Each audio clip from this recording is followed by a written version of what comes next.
Back with us on the SportsMax Zone. So good to have you wherever you are joining our broadcast, whether on TV or on TV. Well, TV, what is TV these days? The set that you sit and watch or the mobile device that you bring around with you? I mean, for me, TV's definition has expanded.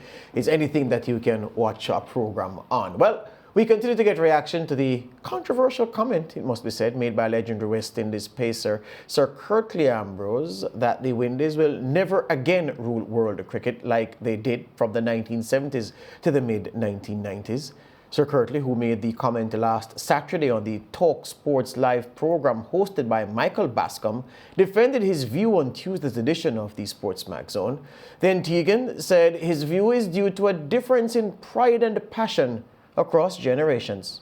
Go back, it has been about 20 or maybe more years since we as a West Indies team is struggling, right? It's not an overnight thing. And let's be honest, how many would argue against what I've said? How are we going to find these type of players again? Like I said, it's been 20 more years or more. The passion and the pride, and the will to win every single game, every series, to keep West Indies the best team in the world was really the driving force for the guys before me during my time, and that's one of the things I try to educate the players them when I'm coaching. When I'm doing coaching, it's not all about the technical aspect of cricket. It's the knowledge and what cricket really means to West Indians at home and abroad. So those are some of the things I try to teach as well. The history, the tradition. That's Sir Curtly Ambrose speaking to us on Tuesday. Now, our social media platforms have been flooded with comments reacting to Sir Curtly's statement. Majority of those comments have been in support of Sir Curtly. The dissenting voices rather strident, though, in their disagreement. Joining us today is former West Indies pacer Kenny Benjamin. Kenny played 26 tests and the same number of ODIs for the West Indies. He has worked as a bowling coach for both the senior West Indies and under-19 men's teams. Kenny Benjamin, good afternoon. Welcome to the SportsMax Zone again, sir. Good afternoon to you. Good afternoon to all your listeners, man. All right. So Flipper, tell me this now. Your former colleague from the Fast Bowlers Union has made comments which I'm sure you would have heard by now. Do you agree or disagree, and why? I don't know if it is a matter of agreeing. I'm just so surprised that we all are making it a big story. These words have been said so many times before. I guess it is who is saying it. I think that when you study what Curtly Ambrose said, anybody who expected differently, they're living on Mars. Yeah. And I just don't think it is the West Indies team alone, because he made some points where he said we will never produce those type of players.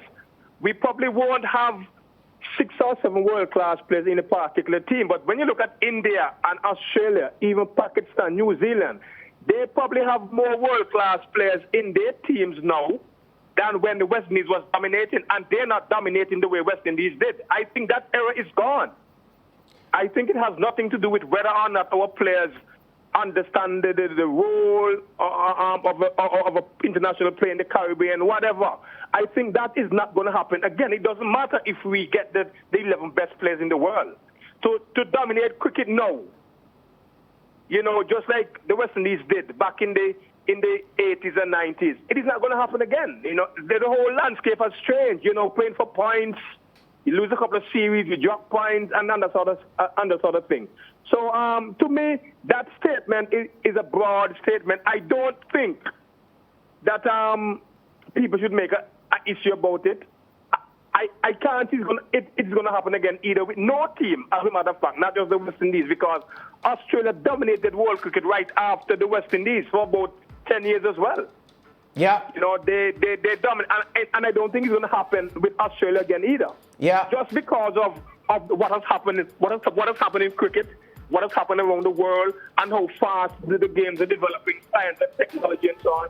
Yeah. I don't see it happening again with no team. Yeah. All right. Thank you for putting a big picture perspective to this debate, Kenny. But let me ask you this, though.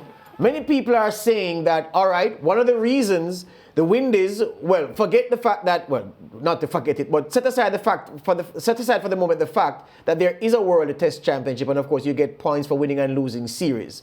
What people are talking about is the West Indies as an all-conquering team that every other team feared playing and that went into series as favourites to win series. So there was a limited over series or a test series. The Windies were favourites to win and expected to win because of their quality. That's what people are talking about. So if that's what people are talking about, Kenny, some people are saying, well, you know, the nowadays players, they don't work as hard as the ex-players and that's why they will never form an awesome, all-conquering unit like we had before. I want you, given your past as a coach and as a conditioner, to address the point of these players these days somehow not working as hard, not training as hard as those who came from the glory generation.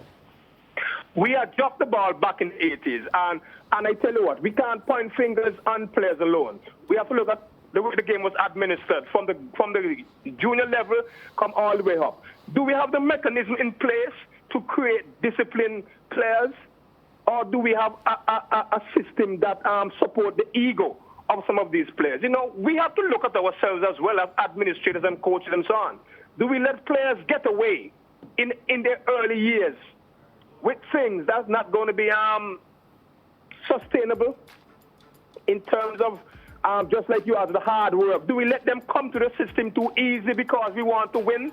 Do the territories care about finding the best players wherever they are, or not just use my players because we want to win, or use this? You know, so we have to look at the whole thing. It is difficult for me to just sit down here and point out and say, look, the players don't work as hard. Because I can question that and say, no, I don't agree. The players work harder than the players of that era. In terms of their fitness, they have to pass fitness tests and they have to stay fit. I can say the players of that era, they were strong, they were naturally fit, but I don't think they put in the workload like the current players. We can argue that. So I don't think working hard is the issue. It goes well beyond that. It goes to the way cricket is administered, you know, the way cricket is managed and all of that type of thing. The systems and the structures that we put. Because that's why we create our players like that. But Benji, beg your pardon, Benji. But Kenny, but Kenny, if I may interrupt you. All right, so let me take you up on that point. If you're saying that cricket administration has to play has to take a large part of the blame, if we're putting it that way, for what has happened now. There was a time when the territorial boards were so strong, and invariably the West Indies Cricket Board of Control was seen as strong in administration. Now it's a case where the CWI is in the state that it is in, and the territorial boards are also weak. So who should lead who? Who is the tail that should wag the dog? Should Cricket West Indies be strong? Who is responsible for cricket in the region? The territorial boards, it has to start with, Kenny, I'm suggesting to you. Well, I tell you what. Yes. If you think it is a territorial board, yeah, then fine. But I think it's Cricket West Indies. But hold on, Kenny. Hold on. Let us get this part of the reasoning right, because I don't think we're saying different things. What I'm saying is this. If the territorial boards are strong and have the structure in place, as Michael Holding cited in Whispering Death, which is what he said delivered him to cricket from some other sport. He said the school system was so strong. There are several territorial boards with weak school systems. I'm saying if the structures are strong in the territorial boards, invariably Cricket West Indies will become strong. But if you're depending on a strong Cricket West Indies to drag up the territorial boards, I'm suggesting that will not happen.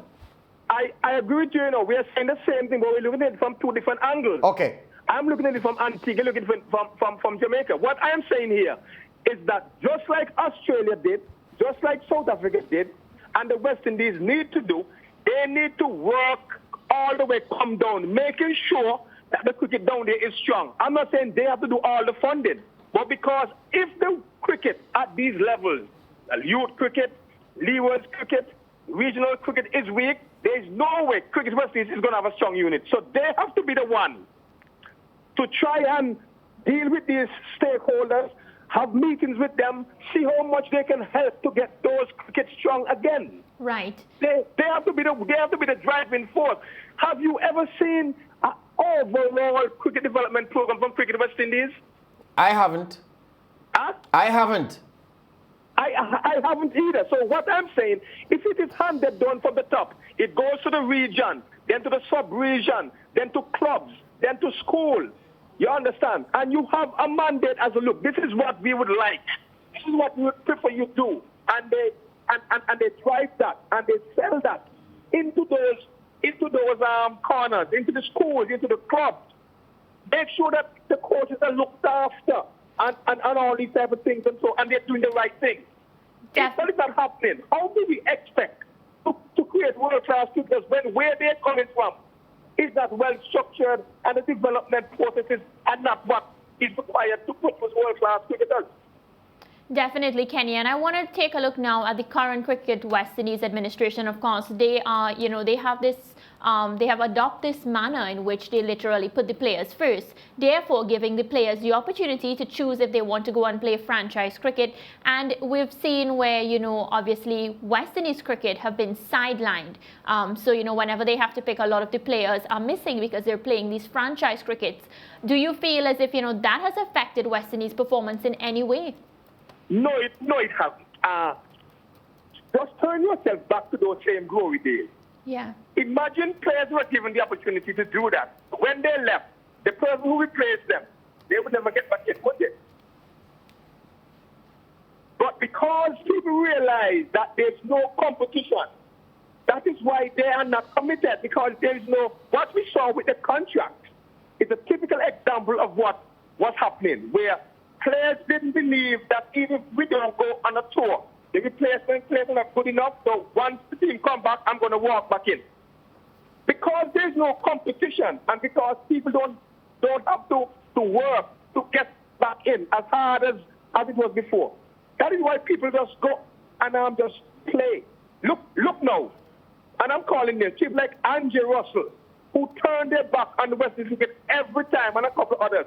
Every time there's a chance, they select them again. Every time there's a chance, they select them again. And why? Because there's nobody to replace them. So what we need is a wider pool of good cricketers, so that when a guy gets a chance, he performs, and the guys who didn't grab it with opportunity, just like Chase, just like Doris, they're now finding themselves in the wilderness. Because the players who replace them, the Bonner and the Silva and the Kyle Mays and so on, they perform.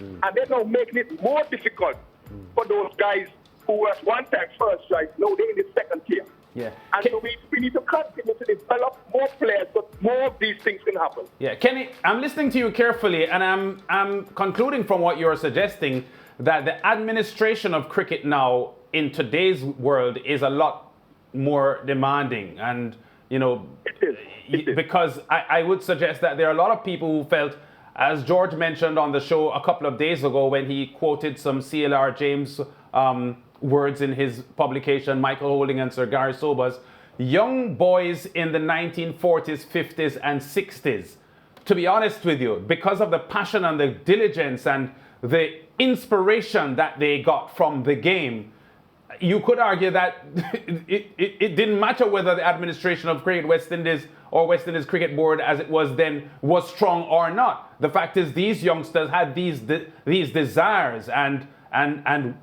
dreams to fulfill that they propelled themselves regardless of how cricket was being administrated. I certainly agree with you. As a matter of fact, let me just say quick enough to say from your point, we have now just getting ready to start back on the 13th program. And we're going to use the softball. We're going to use the cricket ball because we felt that was what we were doing. Why were we successful? Because we used to play. We used to make our own rules. Nobody used to supervise us. And if we can do that now, let them play, make their own rules, and all we do is to supervise them. Then we can start picking off those who we think are talented. So what we're trying to do is to get them, like you say, to love the game, have some passion for it, rather than coaching them from 10 years old when it is boring to them and they want to run up and down and play and hit the ball and throw the ball and jump and so forth. We should have gone back a long time ago and look and see, why was the West Indies great? Why did we put, what happened from 7 to 15 with our young boys? Why they were so athletic? Why they were so skilled? Why they were so great and passionate? probably never done that before. Yeah. Kenny, we're out of time, my friend. We're out of time. We could do this for about another hour. Thank you very much for your time, and we'll talk again. You're welcome. Kenny Benjamin there, the ex-West Indies fast bowler, straight talking, and a man with a lot of valuable insight into the game. We are running heavy, so we have to go to the break now.